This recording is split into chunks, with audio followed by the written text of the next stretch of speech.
you're watching the real estate market, here's something you need to know. Teller County and El Paso County are telling two very different stories, and they've continued to do so over the last 2 years.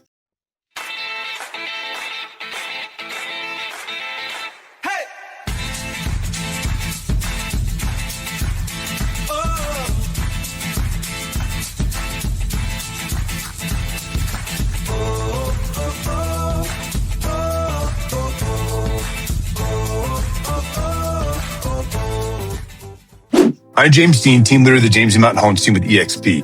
Let's start with Teller County. In June, we had 397 active listings, 55 homes sold, an average sales price of $590,880, and homes took about 84 days to sell.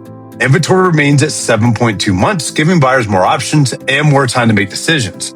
What I want to point out is that even though the homes had looked to have appreciated 17% compared to last year, only 55 homes sold, so it doesn't take much to swing that number up or down. That's why in Teller County, we don't just look at year over year where we compare June of 2026 to June of 2025. We also look at the total numbers for the entire year because we have such a smaller amount of inventory and because such a smaller amount of homes actually sell. It's still sitting in that 6 to 7 month inventory range, which still places it in a buyer's market, but doesn't place it so strongly that buyers get away with anything they want. So buyers beware of that, because we're seeing a lot of buyers come into that and they are losing out on some great deals because they're getting too aggressive with these sellers and shutting them down.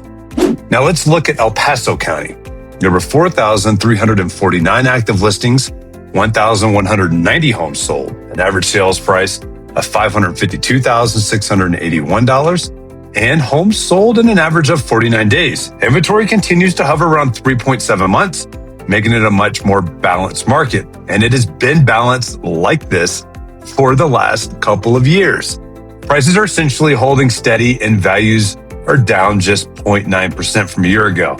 Now, what's important to remember here in El Paso County that we're watching, while we're still seeing a fairly balanced market, there are pockets within El Paso County that are doing extremely well and homes are selling very quickly. Those are typically up in the newer North Colorado Springs neighborhoods where all that new infrastructure is getting put in.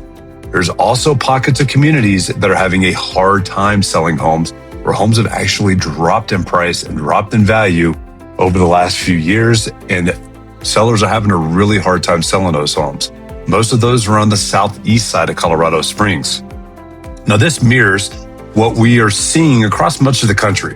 Buyers have more choices than they did a couple years ago, but well-priced homes are still selling. Instead of one market, we're seeing many local markets with its own story.